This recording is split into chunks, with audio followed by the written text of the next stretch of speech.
Pois bem, primeira carta de Paulo aos Coríntios, capítulo 15. Nós leremos o versículo 10 e o versículo 58.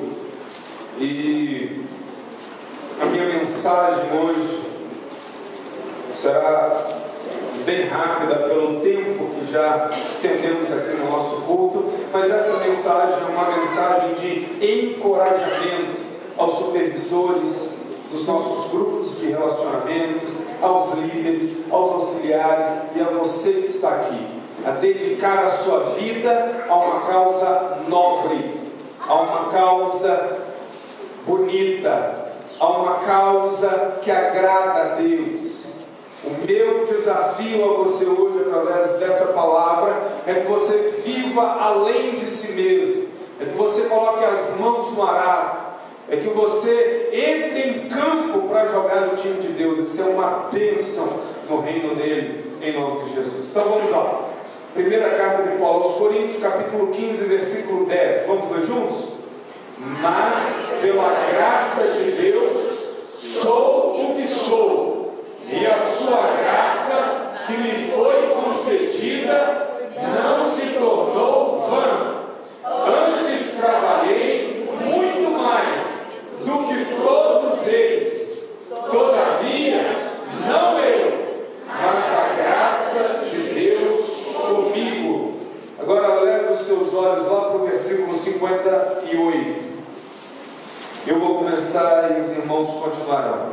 Portanto, meus amados irmãos, sede firmes, inabaláveis e sempre abundantes na obra do Senhor, sabendo que no Senhor o vosso trabalho não é vão. Sabendo que no Senhor o vosso trabalho não é vão. Ficou fraco. Sabendo que no Senhor o vosso trabalho não é vão. Aleluia. Deus, que a cada segundo e minuto e dia e semana e mês e anos da nossa vida possamos caminhar de acordo com essa declaração bíblica, a de que o nosso trabalho para o Senhor não é vão, que a gente possa viver assim, no nome de Cristo Jesus. Amém, amém, amém. Queridos, alguns anos atrás, teve um evento gospel aqui no Barra Acústico, beneficente.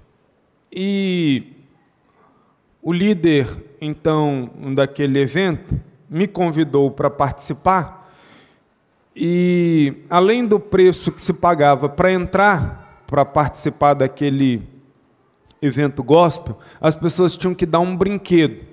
E era fim de ano, e o idealizador então daquele projeto disse para eu participar que os brinquedos, ele me daria metade dos brinquedos para que eu, com o movimento de vida, pudesse distribuir para as crianças carentes.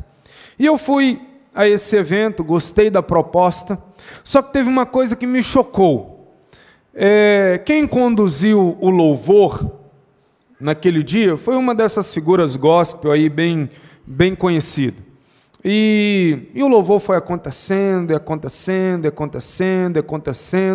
até que em um dado momento do show, teve o que eles chamam de ato profético, o que o nosso irmão Tadeu conhece muito bem, ato profético. E então o músico ali começou a ministrar cura, e disse: agora é um momento de cura, e foi citando a Bíblia, e falando: agora Deus vai curar, e tem um movimento do Espírito Santo neste lugar, e você vai ser curado, e cura, e ficou batendo nessa tecla durante muito tempo. Quando ele terminou então daquele ato profético, aquela ministração de cura, ele perguntou então se alguém havia sido curado, e ficou aquele silêncio assim, durante alguns segundos no auditório, até que um jovem rompeu aquele silêncio, levantou a mão e disse: eu fui curado. E o O ministro gospel então me perguntou de que você foi curado. Eu acho que o menino falou de uma dor de cabeça que ele estava sentindo, e fui curado dessa dor de cabeça. E ele disse: e quem mais foi curado? Porque dor de cabeça não dá muito ibope, não é? O cara fala bem assim: foi curado, tem que falar de câncer, aí dá ibope, não é?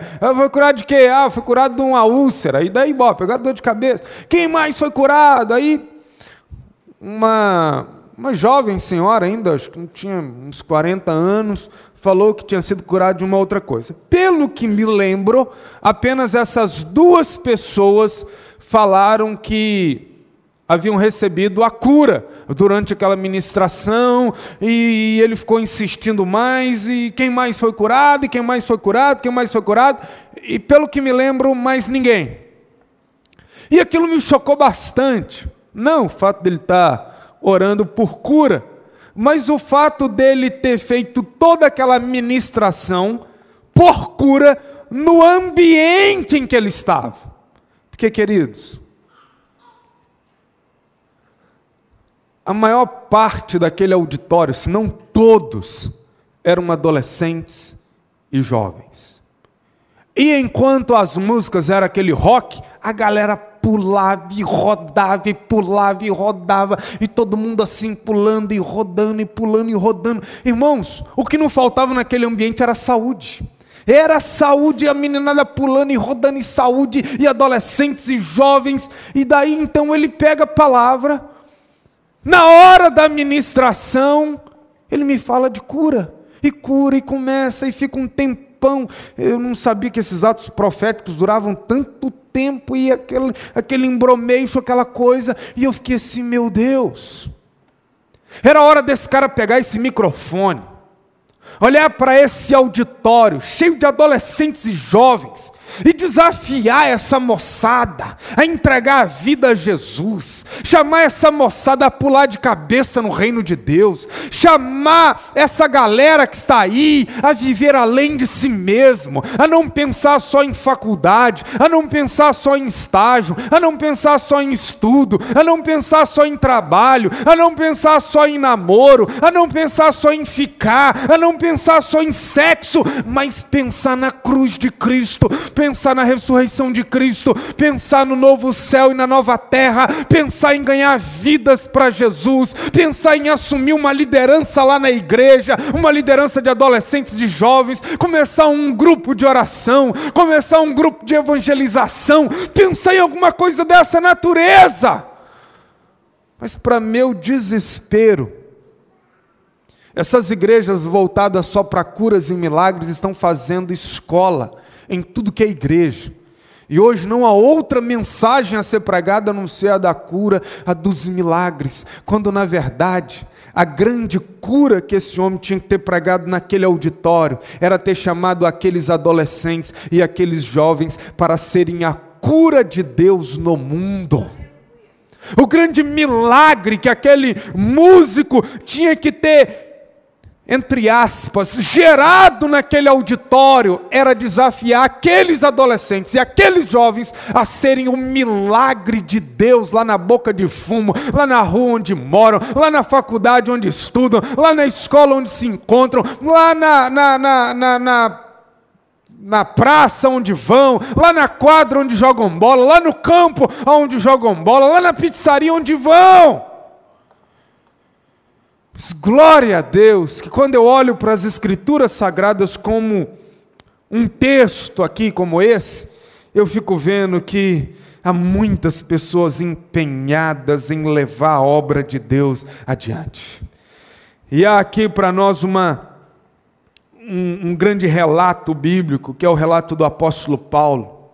Ele está escrevendo à igreja de Corinto, e esse capítulo 15 aqui é o texto mais amplo que nós temos no Novo Testamento que fala sobre ressurreição. Paulo aqui vai falar sobre a ressurreição de Cristo e vai falar sobre a ressurreição dos cristãos. Ele vai bater nessa tecla. Só que o Evangelho, queridos, não é uma teoria. O Evangelho não é uma filosofia. O Evangelho não é um conceito esotérico, no sentido de que é desencarnado, que é desvinculado do chão da vida, que é desvinculado dos relacionamentos, não. Às vezes eu fico vendo algumas pessoas que ficam encantadas, que dizem assim, a imagem tal chorou. E a grande pergunta que eu faço é, a imagem chorou, tudo bem, o que eu faço com isso? O que isso muda a minha vida? Não, nada.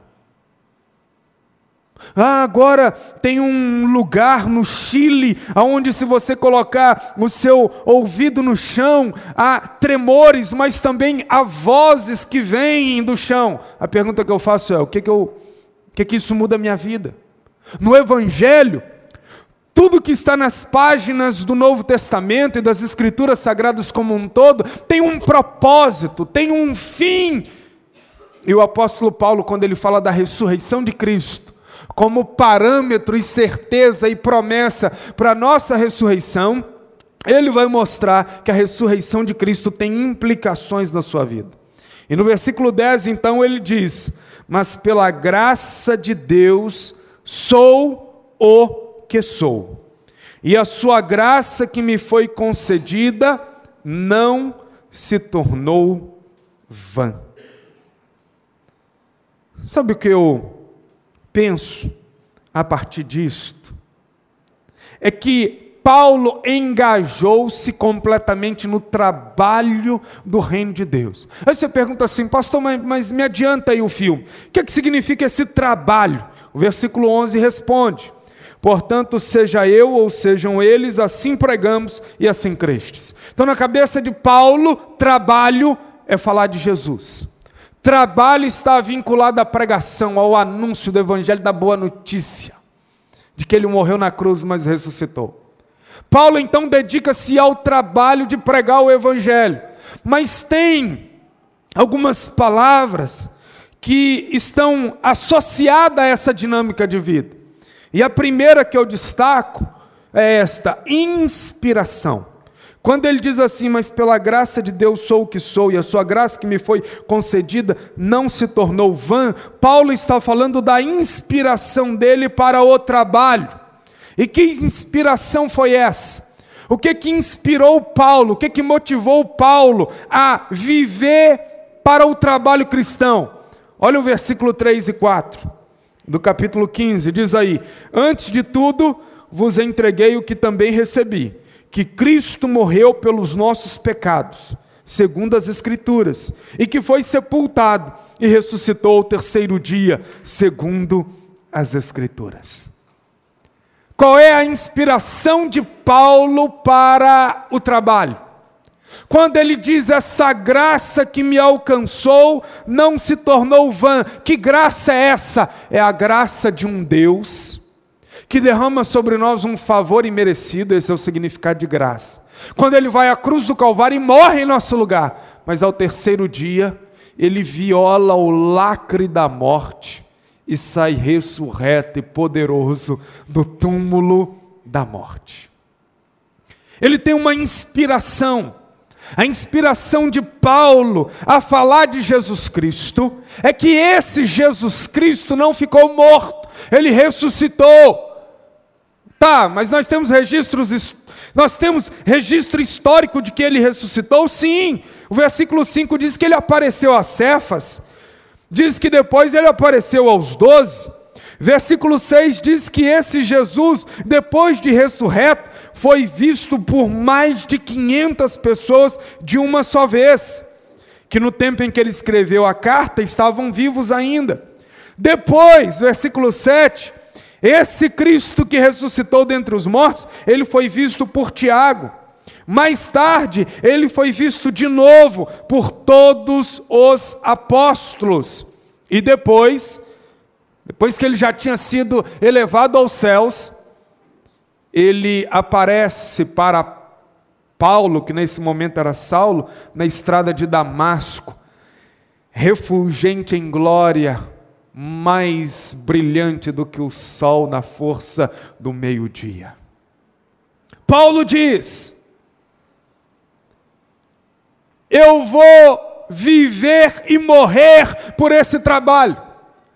Porque este homem é o Filho de Deus, porque ele ressuscitou dentre os mortos. Queridos, a ressurreição tem que ser a nossa inspiração para o trabalho na segunda-feira nas casas, para vir a terça-feira aqui no templo para participar desse treinamento da liderança, para nós estarmos juntos nas casas nos sábados outra vez. Sexta-feira agora, olha a proposta da gente estar na praça ali do Riviera da Barra, pregando o Evangelho. Sábado a juventude reunida aqui, mas não só os jovens daqui, convidando os amigos, as amigas para estarem aqui, porque nós trabalhamos para aquele que ressuscitou dentre os mortos. Qual a implicação disso, pastor? Romanos 4:25 diz: o qual foi entregue por causa das nossas transgressões e ressuscitou por causa da nossa justificação. Se Jesus Cristo se ele não tivesse ressuscitado, nós não teríamos sido justificados por Deus. Versículo 17 diz: e se Cristo não ressuscitou, é vã a vossa fé, e ainda permaneceis nos vossos pecados. Se Cristo não tivesse ressuscitado, nós estaríamos agrilhoados, presos, acorrentados, e seríamos escravos do pecado.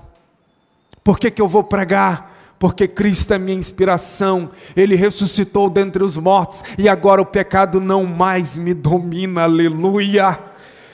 A ressurreição é inspiração, versículo 18 diz: e ainda mais os que dormiram em Cristo pereceram. Se Cristo não tivesse ressuscitado, todos os cristãos mortos estariam extintos, teriam perecidos, não teria continuação pós-morte, porque não haveria certeza de ressurreição. Mas como Ele ressuscitou, eu posso crer no amanhã. Eu posso crer no amanhã. Nós seremos ressuscitados como Ele, aleluia. Olha o versículo 20, por que eu vou trabalhar? Porque eu tenho a inspiração na ressurreição de Cristo. Mas por quê? Versículo 20 diz que Cristo ressuscitou dentre os mortos, sendo Ele as primícias dos que dormem, ou seja, Ele é o primeiro dos cristãos que virão em cadeia, em série, sendo ressuscitado na sua segunda vinda. Louvado seja o teu nome. Então, querido, quer uma inspiração para trabalhar? Ei, não tenha o dinheiro como inspiração. Quer uma inspiração para trabalhar? Ei, não tenha fama, não busque a fama. Quer uma inspiração para trabalhar? Não queira poder. Quer uma inspiração para trabalhar? Olhe para aquele que morreu na cruz do Calvário, mas que arrebentou com a morte, e porque Ele vive, nós podemos crer totalmente nele. A história está nas suas mãos. Mas há uma outra palavra que nos leva com força para dentro desse trabalho: produtividade. Olha o versículo 10 ainda, diz o apóstolo Paulo: antes trabalhei muito mais do que todos eles. Paulo, quem são esses todos eles? Aí você precisa ler os versos que antecederam essa declaração. Paulo disse sobre os 12 apóstolos, sobre Tiago, sobre os 500 irmãos que haviam visto Cristo ressurreto, sobre Cefas. Paulo diz que o encontro que ele teve com Cristo ressurreto foi tão impactante, que dali por diante, ele trabalhou muito mais do que o apóstolo Pedro, do que o apóstolo Tiago, do que o apóstolo João, do que todos os 12, do que os 500 que o viram ressurreto de uma só vez. Muito mais.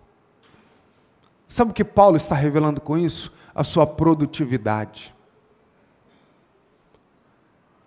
O que Paulo está acentuando aqui? Esse mais. Trabalhei muito mais. Queridos, não há pecado nisso. Não há pecado em você olhar à sua volta dentro da igreja e dizer: eu trabalho muito mais. De você ver cristãos que estão parados na vida, e você olha para você, para o seu engajamento, para o seu trabalho, para a sua agenda e diz assim: eu estou trabalhando muito mais. Não dá para me referenciar por esses aí, porque eu estou comprometido com a grande obra, e eu não estou vendo essa turma assim também. Paulo está dizendo: eu sou produtivo. Essa graça não foi vã na minha vida, ao contrário, ela foi um motor, e eu estou produzindo, eu estou plantando igrejas, eu estou viajando de um lado para o outro em lombo de cavalos, estou viajando em navios, estou viajando em embarcações, eu estou indo de um continente para outro, eu estou pregando o evangelho muito mais do que os outros. E você, querido? Você olha à volta assim, como é que é o seu parâmetro aí de serviço, de produtividade?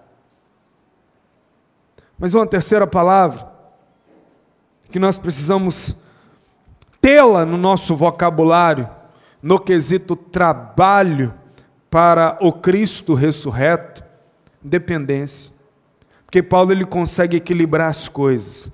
Olha o que ele diz aí no final do versículo 10: todavia, não eu, mas a graça de Deus comigo. Paulo olha ao redor e diz: cara, eu trabalho mais do que Pedro, eu produzo mais do que Tiago, eu produzo mais do que todos esses apóstolos. E ele poderia o quê? Dar margem para a soberba, para o orgulho, para dizer: eu sou o cara, tá vendo? Trabalho muito mais do que todos eles aqui, ó, eu. Mas não, ele equilibra as coisas, ele diz assim: todavia, não eu, mas a graça de Deus comigo. Porque o versículo 9 mostra quem era o apóstolo Paulo. Ele diz: porque eu sou o menor dos apóstolos, que mesmo não sou digno de ser chamado apóstolo, pois persegui a igreja de Deus. Então Paulo tem a consciência de que ele está produzindo muito, mas ele guarda a palavra humildade. Ele diz: eu sou o menor dos apóstolos, eu fui um perseguidor da igreja. E ele diz em contrapartida: eu só estou fazendo algo no reino de Deus, porque a graça de Deus na minha vida não permitiu que eu fosse um parasita, uma sanguessuga, um morcego. Eu estou trabalhando para o meu Deus, eu dependo dele. Eu dependo dele, não eu, mas a graça dele em mim, o Espírito Santo dele em mim, o poder dele em mim, a vida dele em mim, que está me levando a fazer algo para a glória de Deus. Meu irmão, a graça de Deus não pode ser vã na sua vida, ela tem que produzir, e à medida que ela vai produzindo, você diz: não eu, mas a graça de Deus em mim. É o que o João Batista disse: convém que Cristo cresça e que eu diminua. E concluindo, queridos, essa reflexão, no versículo 58, nós devemos trabalhar para o Cristo ressurreto, na certeza de que nesse trabalho há recompensa. Olha o versículo 58, o finalzinho diz aí: sabendo que no Senhor o vosso trabalho não é vão. Sabendo que no Senhor o vosso trabalho não é vão. Sabendo que no Senhor o vosso trabalho não é vão.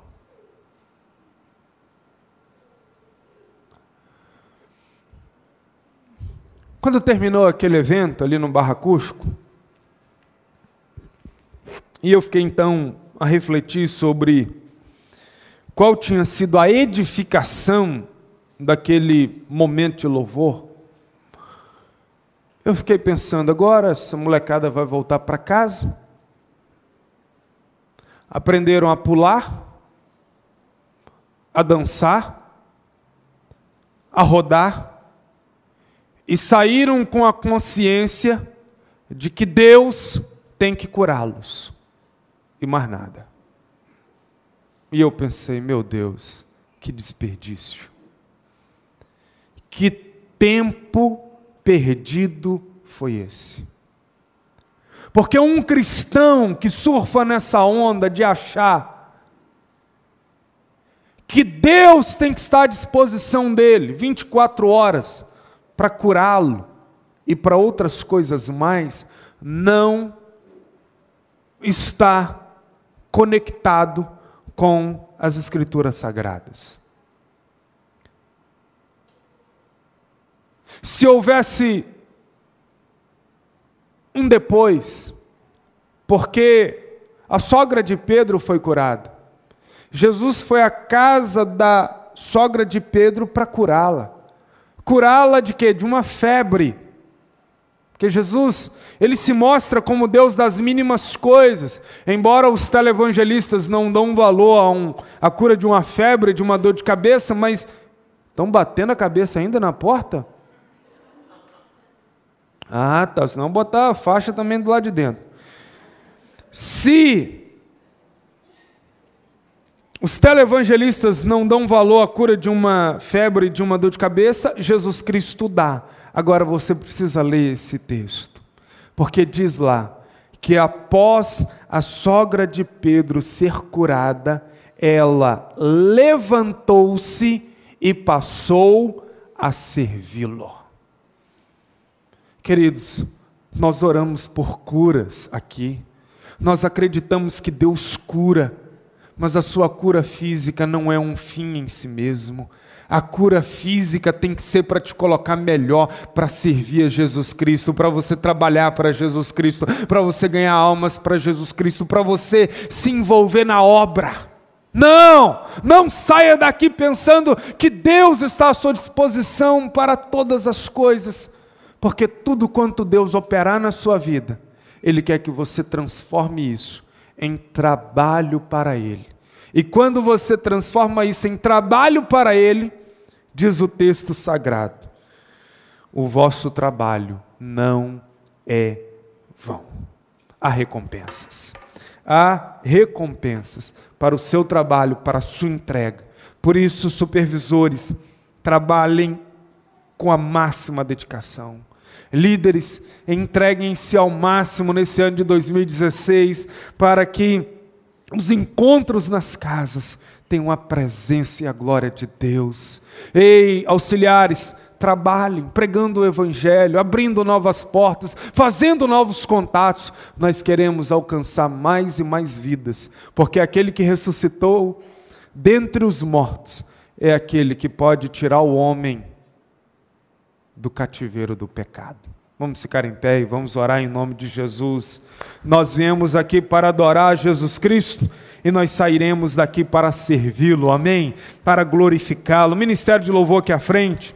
Eu vou orar, eu vou impetrar a bênção, mas eu quero que você saia daqui com essa canção, Eu Tenho um Chamado. Eu gosto mais dessa canção, sabe?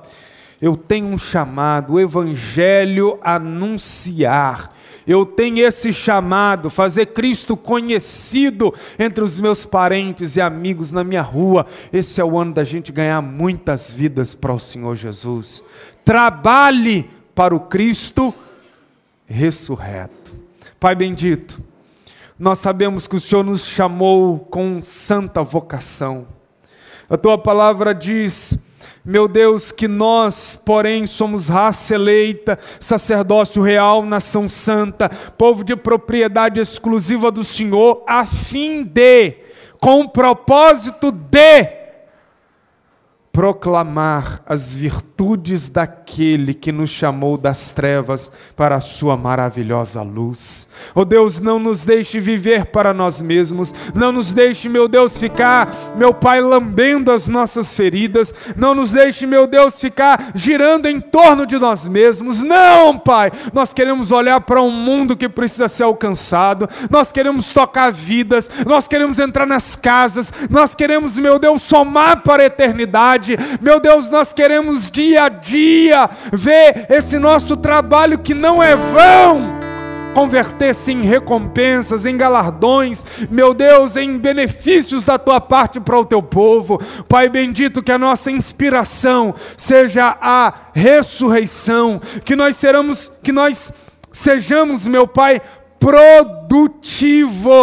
A Tua palavra diz que o Senhor nos chamou para dar frutos e muitos frutos, e nós queremos, meu Pai, também depender do Senhor. Oh Deus, não queremos que a soberba ou o orgulho tome o nosso coração, não, meu Deus, ainda que nós vejamos pessoas assentadas confortavelmente, vendo a história passar, enquanto vejamos outros que estão trabalhando, mas com pouca garra, com pouco afinco, com pouca gana, ainda que a gente possa dizer, eu trabalho mais do que ele, eu produzo mais do que ela, mas nós diremos sempre, não eu, mas a graça do Senhor em nós. Ah, Pai, que o teu povo entenda que é mentira do diabo, que é mentira do mundo e que é mentira da carne, que não vale a pena trabalhar para o Senhor. Oh Deus, que caia essa mentira por terra, porque a tua palavra diz que nós devemos ser firmes e abundantes na obra do Senhor, sabendo que no Senhor o nosso trabalho jamais será vão. Que a graça do teu Filho Jesus, o amor de Deus o Pai e a comunhão do Espírito Santo nos leve em paz nessa hora para trabalhar para Cristo que ressuscitou dentre os mortos. Aleluia. Deus te abençoe.